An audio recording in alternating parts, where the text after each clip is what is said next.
السلام علیکم ورحمۃ اللہ وبرکاتہ۔ اللهم صل علی محمد وعلی آل محمد کما صلیت علی ابراہیم وعلی آل ابراہیم انک حمید مجید۔ اللهم بارک علی محمد وعلی آل محمد کما بارکت علی ابراہیم وعلی آل ابراہیم انک حمید مجید۔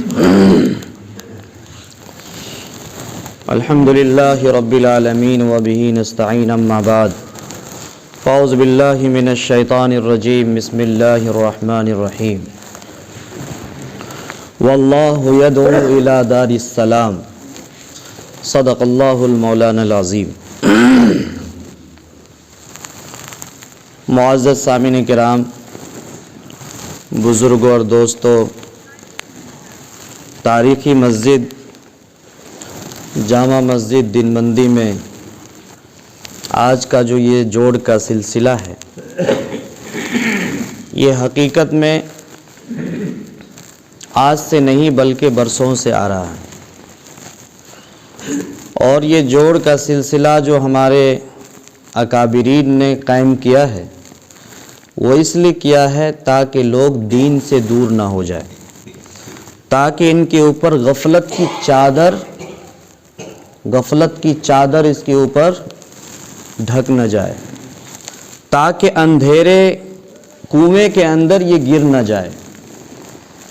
چونکہ دین اسلام کا راستہ یہ علم کے وادیوں سے گزرتا ہے، دین اسلام کا راستہ علم کے وادیوں سے گزرتا ہے، اس لیے اللہ تعالیٰ نے سب سے پہلا حکم نازل کیا اقرا کا، پڑھو، اور ہم پڑھنے نہیں جانتے۔ ہمارا مسلمان سب چیز میں آگے ہے، پڑھنے میں سب سے پیچھے۔ جب تک ہم پڑھیں گے نہیں اس وقت تک ہم اللہ کو جانیں گے نہیں۔ اور پڑھنے کا مقصد کیا ہے؟ ہم لوگ جوڑ میں جائیں، جماعت میں جائیں، چلہ میں جائیں، مدرسہ میں جائیں، مسجد میں جائیں، مقصد کیا ہوتا ہے؟ اللہ کو پہچاننا۔ کیا مقصد ہوتا ہے؟ اللہ کو پہچاننا۔ ہم سارا مقصد حاصل کر لیں لیکن اللہ کو نہ پہچانے تو پھر ہمارا کوئی بھی کام کارگر نہیں ہے۔ پگھلنا علم کے خاطر مثال شب میں زیبا ہے، نہیں پہچان سکتے ہم بغیر اس کے خدا کیا ہے۔ اللہ کو پہچاننے کے لیے علم کی ضرورت ہے، اور علم کا مطلب تقریر کرنا نہیں ہوتا، علم کا مطلب لمبی لمبی باتیں کرنا نہیں ہوتا۔ علم کا مطلب یہ ہے کہ جو عمل ہم کرنے جا رہے ہیں اس عمل میں ہمارے لیے کیا چیز ضروری ہے، اور اس عمل کو کرنا کیسا ہے، اس عمل کو کرنا کیسا ہے، کیا چیز ضروری ہے اور کرنا کیسا ہے۔ چاہے وہ کوئی بھی کام ہو، عقیقہ کرنے جا رہے ہیں تو یہ عقیقہ کرنا کہ شریعت میں حیثیت کیا ہے اور کیسے کرنا ثواب بنے گا۔ نماز پڑھنے جا رہے ہیں تو نماز پڑھنے کی شریعت میں کیا حیثیت ہے اور نماز کیسے پڑھنا چاہیے، یہ دونوں چیز کا علم ضروری ہے۔ وضو بنانے کے لیے جا رہے ہیں، نماز پڑھیں گے تو سب سے پہلے وضو کا علم حاصل کرنا ضروری ہے۔ وضو کا علم کیا ہے؟ وضو میں کتنے فرائض ہیں؟ 4 فرائض ہیں۔ ابھی ایک جگہ مہمانی گئے ہوئے تھے، وہاں جس سے شادی ہونے والی تھی دلہا بابو کی، ان سے پوچھا گیا کیا پڑھتے ہو تو میٹرک پاس، کیا کرتے ہو تو سلائی کرتے ہیں۔ سارے لوگ پوچھ لیے، ہو گیا کھلا ختم ہو گیا۔ ہم نے ان سے پوچھا وضو میں کتنے فرائض ہیں تو سر نیچے کر کے بیٹھ گئے۔ اس مجلس میں ایک آدمی نے کہا کہ حضرت 90% آدمی کو وضو کے فرائض نہیں معلوم، 90% آدمی کو وضو کے فرائض نہیں معلوم ہے۔ آپ ہم کو دل پر ہاتھ رکھ کر کے بتائیے کہ جس کو وضو کے فرائض نہیں معلوم ہو، غسل کے فرائض نہیں معلوم ہو، کیا وہ پاکی ناپاکی کو سمجھ سکتا ہے؟ نہیں سمجھ سکتا ہے۔ اور جس کا وضو درست نہ ہو، جس کا غسل درست نہ ہو، کیا اس کا نماز درست ہو جائے گا؟ کیا اس کا قرآن چھونا درست ہو جائے گا؟ کیا اس کا قرآن پکڑنا درست ہو جائے گا؟ نہیں ہوگا۔ تو یہاں سے ہمارا عمل شروع ہوتا ہے، یہاں سے عمل شروع ہوتا ہے۔ اس لیے ہماری زندگی میں جتنی بھی موڑ آتا ہے، ہماری زندگی میں جتنے بھی موڑ آتا ہے، یعنی بالغ اگر ہو گئے ہیں تو بالغ ہونے کے بعد اگر ناپاک ہو رہے ہیں تو پاکی کا حاصل کرنے کا کیا طریقہ ہے؟ یہ بھی علم ہے، یہ بھی کیا ہے؟ علم ہے۔ اب پاک ہو گئے ہیں، ہم پر نماز فرض ہو گیا ہے، تو نماز میں فرض کتنے ہیں، سنت کتنے ہیں، مؤکدہ کتنے ہیں، غیر مؤکدہ کتنے ہیں، وتر کتنے ہیں، اس کا حاصل کرنا بھی کیا ہے؟ ضروری ہے۔ ہم نماز پڑھ رہے ہیں لیکن ہم کو یہ پتہ ہی نہیں کہ ہم فرض پڑھ رہے ہیں کہ سنت پڑھ رہے ہیں، کیا ہماری نماز ہو جائے گی؟ نہیں ہوگی نا۔ اس میں فرق کرنا پڑے گا نا، اسی کا نام ہے علم، اسی کا نام ہے علم۔ اور علم کے معنی آتے ہیں روشنی، علم کے معنی روشنی، اور علم حقیقت میں یہ اللہ کا نور ہے، علم حقیقت میں اللہ کا نور ہے۔ اور جس کے پاس اللہ کا نور آتا ہے اللہ تعالیٰ صحیح غلط میں اسے تمیز پیدا کر دیتے ہیں، صحیح غلط میں اسے تمیز پیدا کر دیتے ہیں۔ اور جو مسلمان حقیقت میں صحیح اور غلط میں تمیز پیدا کرنا سیکھ گیا تو وہ مسلمان اللہ کی نظر میں سب سے پیارا ہے۔ ایک آدمی 1000 رکعت نماز پڑھتا ہے، کتنا؟ 1000 رکعت نماز پڑھ رہا ہے، لیکن اس کو نماز کے طریقہ معلوم نہیں ہے، وہ کب کون رکعت میں کون سی سورہ پڑھے گا وہ اس کو پتہ نہیں ہے، وہ نفل پڑھے گا تو کیا نیت کرے گا اس کی اس کو خبر نہیں ہے۔ اور دوسرا آدمی ہے سنت کے مطابق وضو بنا کر کے بستر پر جا کے سو گیا، بستر پہ جا کے سنت کے مطابق سو گیا، تو 1000 رکعت نماز پڑھنے والے کا عمل ایک طرف اور سنت کے مطابق سونے والے کا عمل ایک طرف، کس کا بھاری ہوگا؟ سنت کے مطابق سونے والے کے پورے رات عمل میں لکھا جائے گا۔ کیوں؟ اس لیے کہ یہ جان کر کے کام کیا ہے، اس کو اس کا علم ہے، اس کو اس کا علم ہے۔ قُلْ هَلْ يَسْتَوِي الَّذِينَ يَعْلَمُونَ وَالَّذِينَ لَا يَعْلَمُونَ، اللہ تعالیٰ فرماتے ہیں جاننے والے اور نہ جاننے والے دونوں برابر نہیں ہو سکتے، دونوں برابر نہیں ہو سکتے۔ اس لیے ابن ماجہ کی روایت ہے، اللہ کے نبی صلی اللہ علیہ وسلم نے فرمایا کہ اگر کتاب کا کوئی ایک باب سیکھ لیتا ہے اور دوسرا آدمی 1000 رکعت نماز پڑھتا ہے تو ایک باب علم کے جاننے کی وجہ سے 1000 رکعت پڑھنے والے پر اس کا ثواب بھاری ہو جائے گا۔ کس کا؟ جنہوں نے ایک باب علم کا حاصل کیا ہے۔ اور ایک حدیث اور سناتا ہوں، اللہ کے نبی صلی اللہ علیہ وسلم نے فرمایا کہ جو آدمی علم کی تلاش میں نکلتا ہے، ہم لوگ کس لیے آئے ہیں؟ کھانا کھانے کے لیے؟ مقصد کیا ہے؟ علم حاصل کرنا ہے نا، علم میں اضافہ کرنا، یہی نا مقصد، اور کوئی مقصد تو نہیں ہے۔ چاہے کہیں بھی جائیں ہم تو ہمارا مقصد صرف ایک ہوتا ہے، یہی ہوتا ہے کہ ہم علم حاصل کریں اور اس پر عمل کریں، یہی نا، اس کے علاوہ کوئی مقصد تو نہیں ہے۔ تو مقصد ہمارا یہی ہے۔ بچہ اسکول جاتا ہے تو مقصد علم حاصل کرنا، مدرسہ جاتا ہے تو مقصد علم حاصل کرنا، جوڑ میں جاتا ہے تو مقصد علم حاصل کرنا، اجتماع میں جاتا ہے تو مقصد علم حاصل کرنا، یہی نا ہے۔ اور جو علم حاصل کرے گا اللہ اس سے قرب حاصل کرے، اللہ کا وہ قرب حاصل کرے گا، اللہ کا وہ قرب حاصل کرے گا۔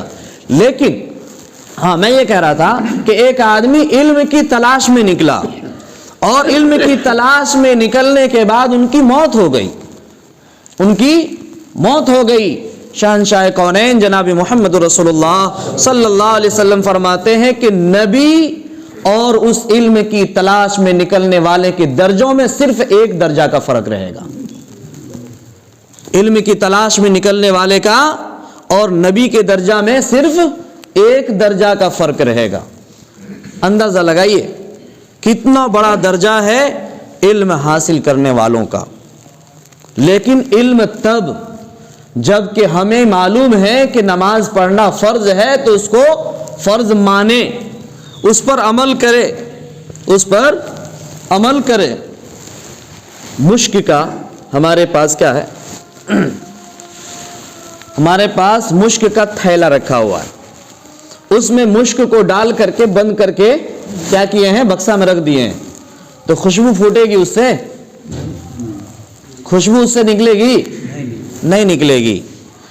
ہم لوگ آئے ہیں علم حاصل کرنے کے لیے، یہاں سے علم حاصل کر کے جا رہے ہیں گھر، لیکن ہم بیوی کو دیکھ رہے ہیں شریعت کے خلاف کر رہی ہے، ہم بچہ کو دیکھ رہے ہیں غلط الفاظ استعمال کر رہا ہے، ہم گھر میں بھائی کو دیکھ رہے ہیں وہ ناجائز چیز موبائل پر دیکھ رہا ہے، اور ہمارا علم اگر ایک برائی کو روکنے کی صلاحیت بھی نہیں پیدا کر سکے تو یہ ایمان کا سب سے نیچے والا درجہ ہے، یہ ایمان کا سب سے نیچے والا درجہ ہے، چونکہ علم ابھار سکھاتا ہے، علم دوسروں تک روشنی پھیلاتا ہے، علم دوسروں کو برائی سے منع کرتا ہے، روکتا ہے، اور اس سے ہمیں فائدہ تب ہوگا جب کہ ہمارا علم سے دوسرے آدمی کو فائدہ پہنچے، ہمارے علم سے دوسرے آدمی کو بھی فائدہ پہنچے۔ سب سے پہلے تو ہم خود عمل کریں اس کے اوپر، اور دوسرے مرحلہ میں اس سے دوسرے آدمی بھی اسے کیا ہو، فائدہ حاصل کرے، یعنی دوسرے کو بھی فائدہ ہونا چاہیے۔ جاننے اور نہ جاننے والے دونوں اگر ایک ہی درجہ کا ہے تو پھر جاننے والا نہ جاننے والا دونوں برابر۔ اس کو اس انداز میں کہہ لیجئے کہ بالٹین کے اندر آب زمزم پانی رکھے ہوئے ہیں اور دوسری طرف دو چار قطرہ پانی پیشاب کا اس میں ڈال دیے ہیں، تو کیا کوئی فرق رہا؟ ناپاکی میں کوئی فرق رہا؟ نہیں نا، دونوں پانی کو آپ نے کیا کیا، ناپاک کر دیا۔ تو ایسے ہی ہے، علم کے جانکار جب اپنی نگاہوں کے سامنے میں برائی ہوتے ہوئے دیکھ رہے ہیں، گھر میں دیکھ رہے ہیں، پڑوسی میں دیکھ رہے ہیں، بغل میں دیکھ رہے ہیں، بستی میں دیکھ رہے ہیں، کھلے عام لوگ گانا بجا رہا ہے، کھلے عام شریعت کے خلاف چل رہا ہے، اور ہمارے علم کے اندر اتنی قوت بھی نہیں، اتنی طاقت بھی نہیں ہے کہ من رأى منکم منکرا فلیغیرہ بیدہ۔ اللہ کے نبی نے فرمایا اگر کسی کو منکر کرتے ہوئے دیکھو، شریعت کے خلاف کرتے ہوئے دیکھو تو اپنے ہاتھ سے اس کو روکو۔ کس سے روکو؟ ہاتھ سے روکو۔ یہ ایمان کا اعلیٰ درجہ ہے، یہ ایمان کا اعلیٰ درجہ ہے۔ کسی کو دیکھتے ہیں مجذوب ہوتا ہے، مجذوب، اور وہ مجذوب اگر اپنے نگاہ کے سامنے میں کسی کو غلط کرتے ہوئے دیکھ لے اور اس کے سامنے لاٹھی ہو تو جھڑا پھینک کر کے مارے گا اس کو۔ کیوں؟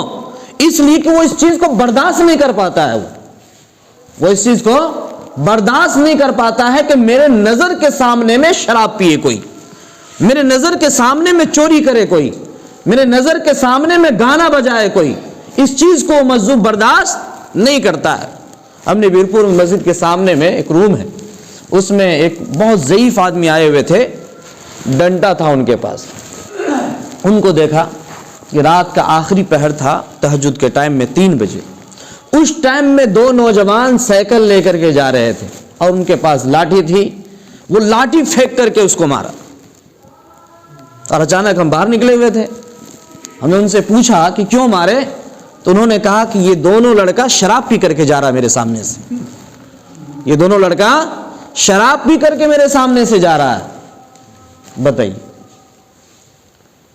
اللہ والے جو ہوتے ہیں نا، اللہ تعالیٰ ان کے اندر القا پیدا کر دیتے ہیں، ان کے اندر اپنے نور کی بشارت سے، بصیرت سے اللہ تعالیٰ انہیں اپنا علم عطا فرما دیتے ہیں، جس کو القا کہتے ہیں۔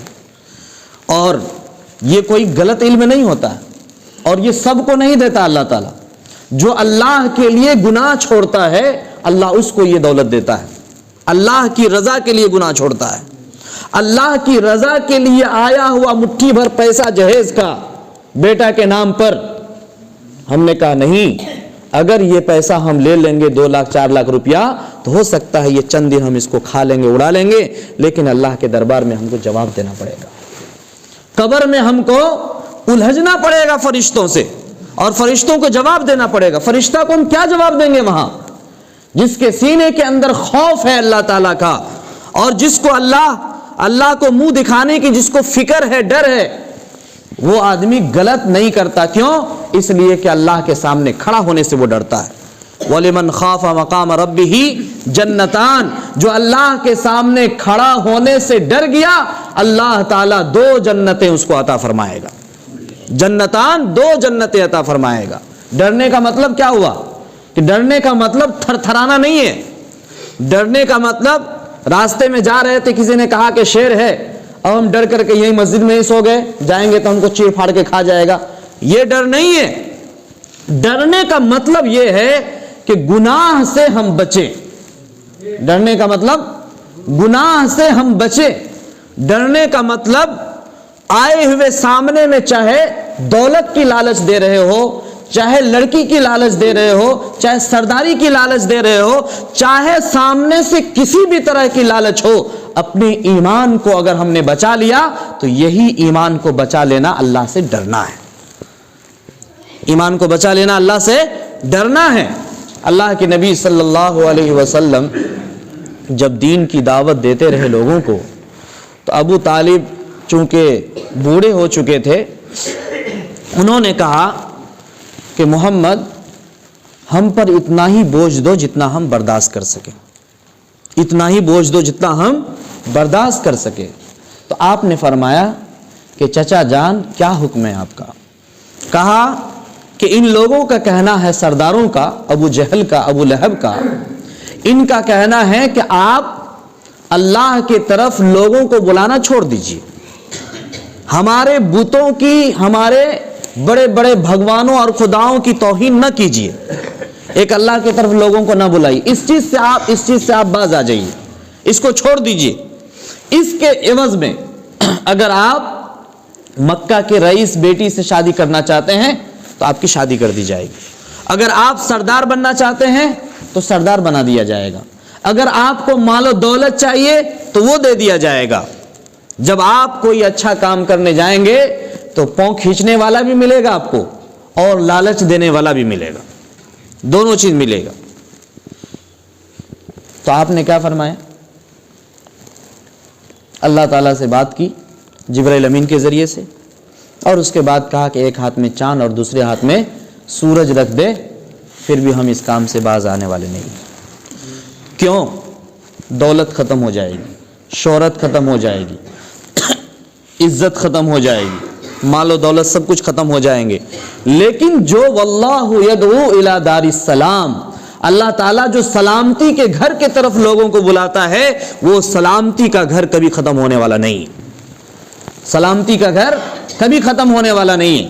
اور سلامتی کا گھر کا مطلب ہے اللہ ایسی صحت دیں گے جس میں کبھی بیماری نہیں آئے گی, اللہ تعالیٰ ایسی زندگی دیں گے جس میں کبھی موت نہیں آئے گی, اللہ تعالیٰ ایسی نعمتیں عطا فرمائیں گے جس میں کبھی کسی طرح کا نعمت سے ہٹایا نہیں جائے گا, ہر طرح کی فراوانی ہوگی, کسی چیز کی کمی اس کے اندر نہیں ہوگی, جس کو اللہ تعالیٰ نے سورہ واقعہ میں تفصیل سے بیان فرمایا ہے.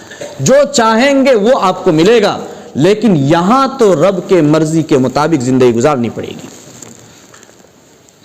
ہم لوگ ایک بہانہ بناتے ہیں, لا اکراہ فی الدین, دین میں کوئی زور زبردستی نہیں ہے. نماز پڑھنے کے لیے مت کہو, بار بار نہیں کہو بیٹا کو نیند میں سویا ہوا مت جگاؤ, یہ نہیں کہتے ہیں دین میں کوئی زور زبردستی نہیں ہے. اس آیت کا کئی مطلب بھی پڑھے ہیں, اس آیت کا ترجمہ بھی کبھی سنے ہیں. اس آیت کا مطلب کیا, یہ کافر کے لیے ہے کہ مسلمان کے لیے ہے؟ دین میں زبردستی نہیں, کیا ہے مسلمان کے لیے کافر کے لیے؟ کافر کے لیے. لا اکراہ فی الدین, دین میں کوئی زور زبردستی نہیں, یعنی اس کو کالر پکڑ کے لا کر کلمہ مت پڑھاؤ, ان کو جس دن سمجھ میں آئے گی وہ خود کلمہ پڑھے گا. لیکن جب کلمہ پڑھ لیا, کلمہ پڑھ لینے کے بعد اس پر نماز فرض ہے, اب اگر نماز چھوڑ دیتا ہے تو اس کو کوڑے لگائے جائیں گے. نماز چھوڑتا ہے تو کوڑا لگایا جائے گا, نماز چھوڑتا ہے تو جیل کے سلاخوں میں ڈالا جائے گا, نماز چھوڑتا ہے تو اس کی بائیکاٹ کیا جائے گا, نماز چھوڑتا ہے تو گھر سے نکالا جائے گا, کیونکہ ایک بے نمازی کی نحوست 40 گھر تک پڑتی ہے. بے نمازیوں کو کیا سمجھا آپ نے؟ حضرت عمر بن خطاب رضی اللہ تعالیٰ عنہ کے دربار میں ایک بوڑھی آئی اور کہا کہ میرے ہاتھ میں پیالہ تھا, تیل کا پیالہ تھا, ٹھوکر لگا, گر گیا, اور وہ زمین وہاں کی جذب کر لی, مجھے انصاف چاہیے, مجھے بدلہ چاہیے. حضرت عمر بن خطاب رضی اللہ تعالیٰ نے ایک خط لکھا اور کہا کہ جاؤ اس کو اس مٹی میں, جہاں جس مٹی نے جذب کیا ہے تیل کو, وہاں جا کے گاڑ دینا اور پیالہ وہاں رکھ دینا. وہ گئی, جا کر کے پیالہ رکھ دی اور اس خط کو, کاغذ کے ٹکڑا کو جا کے وہاں گاڑ دی. فوراً زمین کے اندر سے سارا تیل نکل کر کے پیالہ کے اندر سما گیا. لے کر کے آئی, لوگوں نے پوچھا ان سے کہ اس پرچہ میں لکھا ہوا کیا تھا, تو اس میں لکھا ہوا تھا کہ اے زمین تم نے فلاں بوڑھی کے تیل کو جذب کیا ہے، اگر تم اس کے تیل واپس نہیں کرو گے تو تمہارے اندر بے نمازی کو ہم دفن کر دیں گے، تمہارے اندر ہم بے نمازی کو دفن کریں گے۔ بے نمازی سے کون سی چیز ہے جو پناہ نہیں مانگتی ہے؟ آج سعودیہ میں نماز نہ پڑھنے پر کیوں درہ لگائے جاتے ہیں، کیوں کوڑا لگائے جاتے ہیں، کیوں سٹر لگا دیا جاتا اذان ہوتے ہی؟ اس لیے کہ نماز کا مرتبہ ہے لا حظ فی الاسلام لمن لا صلاۃ لہ، جو نماز نہیں پڑھتا اسلام میں اس کا کوئی حصہ نہیں، چاہے وہ کروڑ پتی ہو، چاہے وہ ارب پتی ہو، چاہے وہ تاج محل میں رہتا ہو، چاہے وہ ہوائی جہاز پر اڑتا ہو، اگر مسلمان ہے بے نمازی ہے تو دین میں اس کا کوئی حصہ نہیں۔ ہم لوگوں نے دین کو اتنا آسانی سے بیان کیا، اتنا آسانی سے بیان کیا کہ سب سے زیادہ لاوارث ہم نے دین کو بنایا، سب سے زیادہ لاوارث دین کو بنایا۔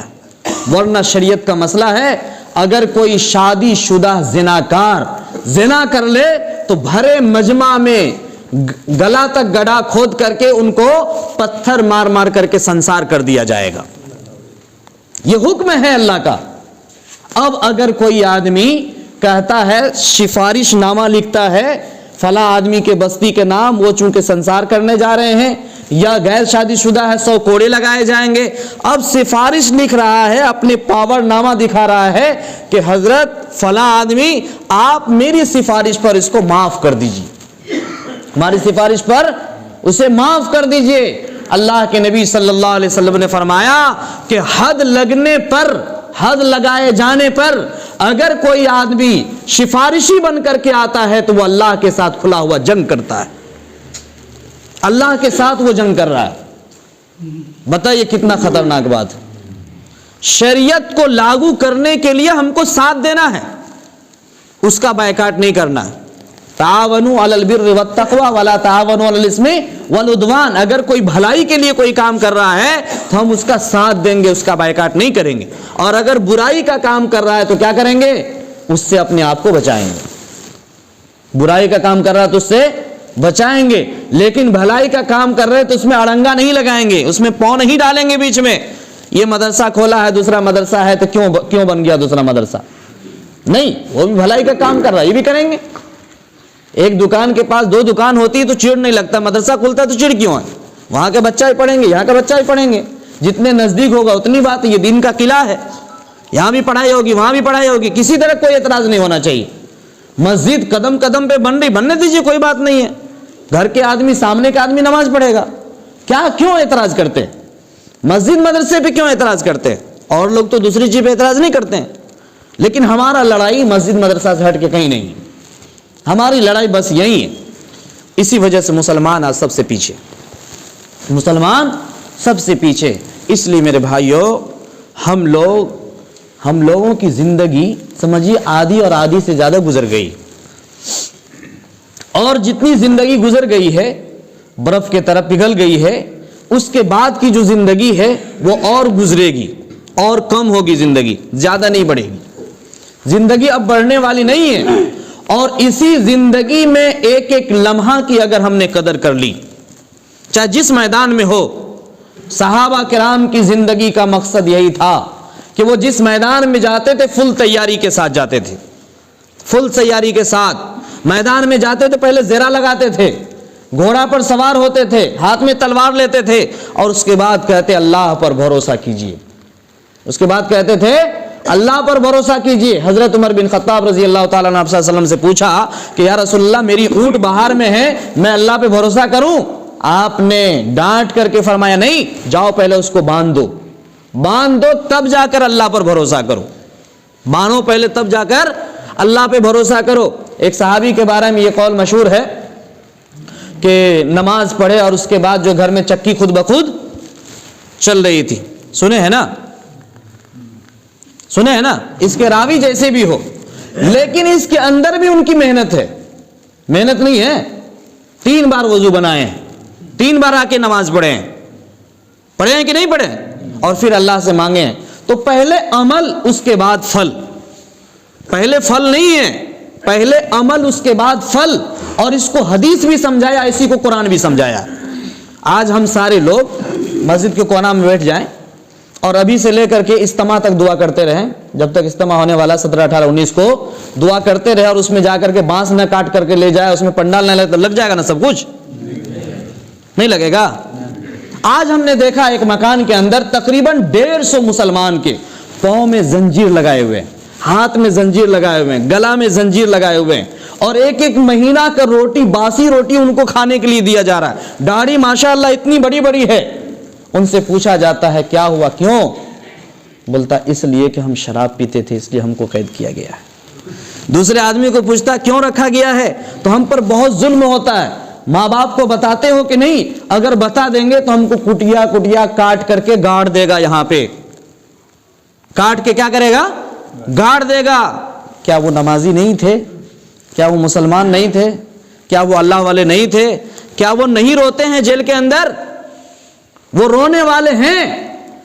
ان کے دل کے اندر بھی ابھرتا ہوا جذبہ ہے, ان کے اندر بھی گرم گرم آنسو ہے, لیکن آپ نے ان کے لیے کوئی تیاری نہیں کی ہے, اور آپ نے کسی طرح کا کوئی نظام نہیں بنایا ہے.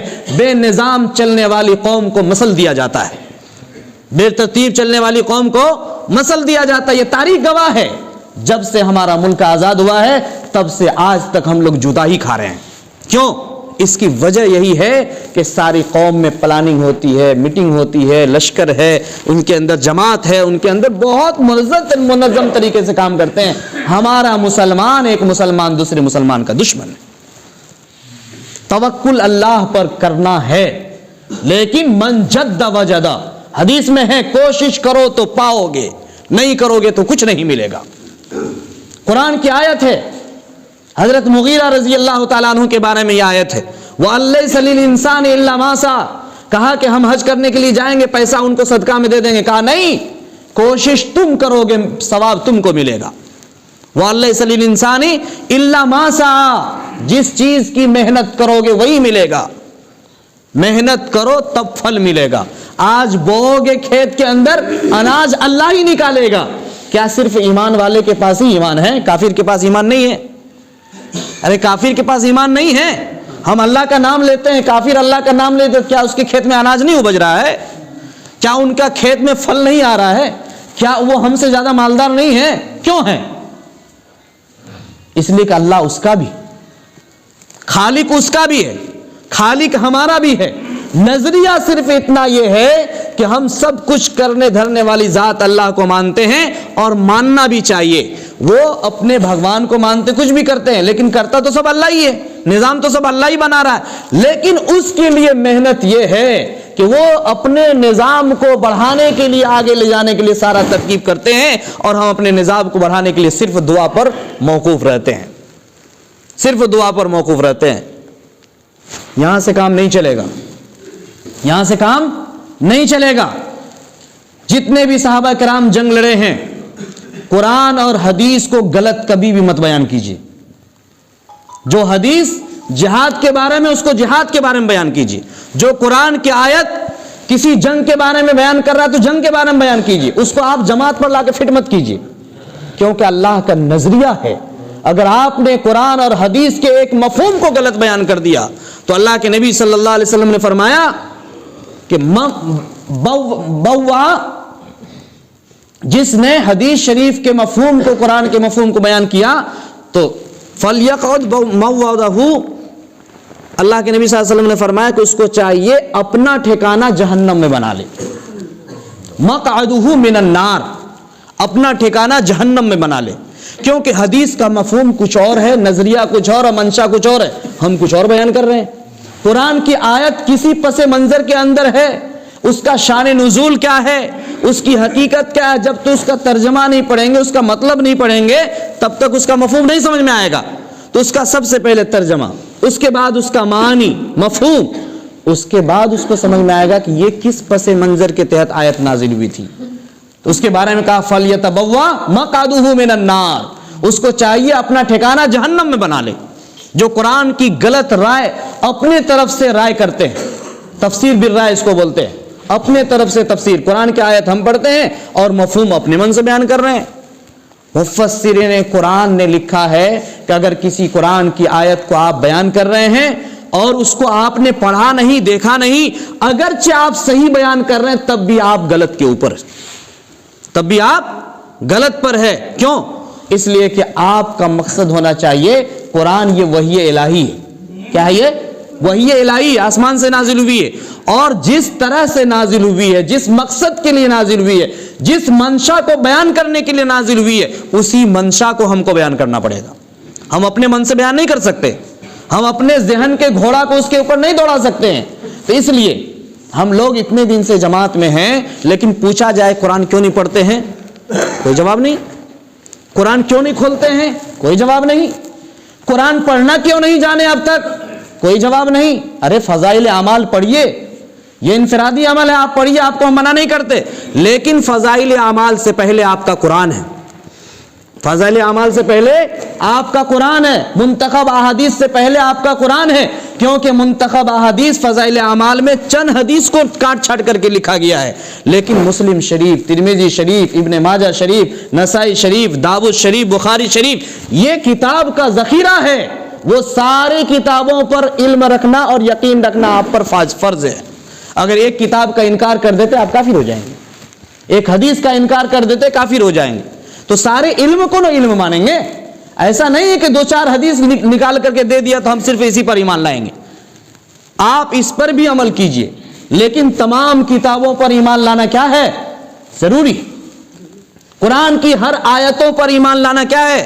ضروری ہے۔ صرف کنتم خیر امت اخرجت للناس تأمرون بالمعروف، تم بہترین امتی ہو، صرف اسی پر عمل کرنے سے کام نہیں چلے گا۔ کام تب چلے گا کہ الحمدللہ سے لے کر کے والناس تک پڑھیں گے بھی اور اس پر یقین بھی رکھیں گے۔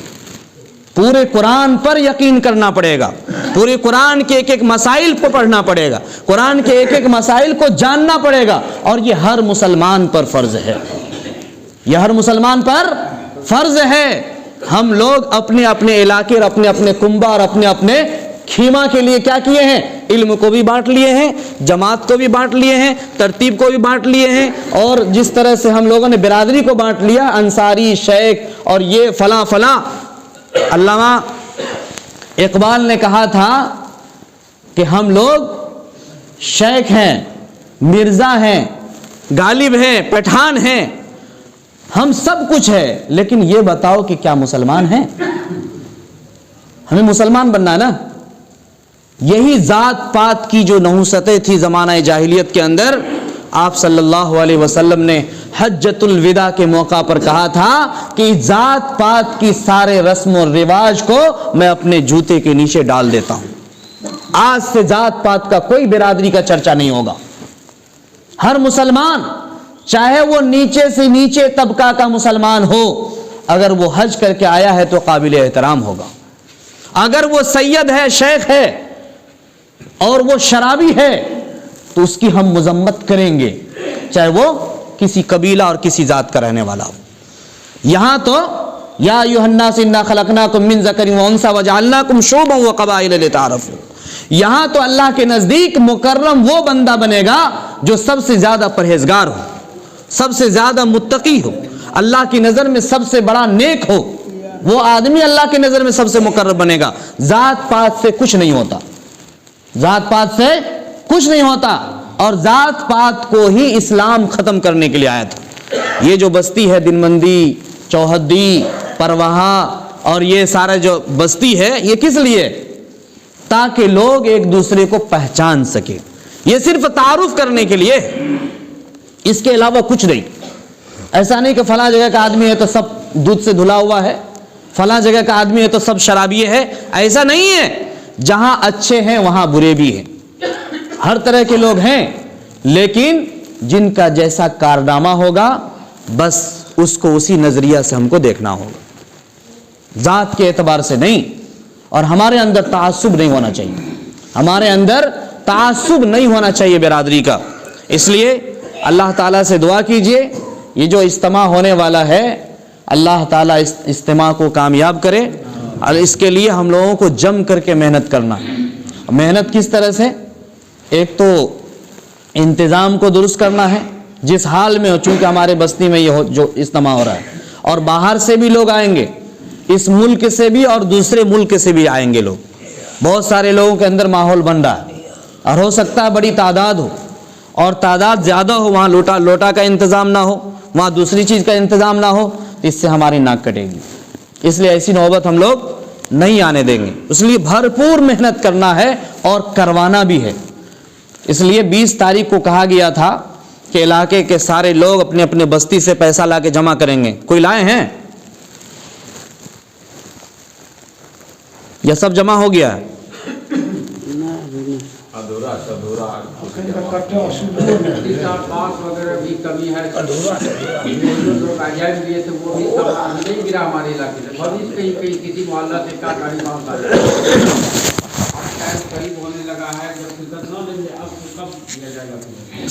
بتائیے ٹائم قریب ہے, کام کیسے ہوگا؟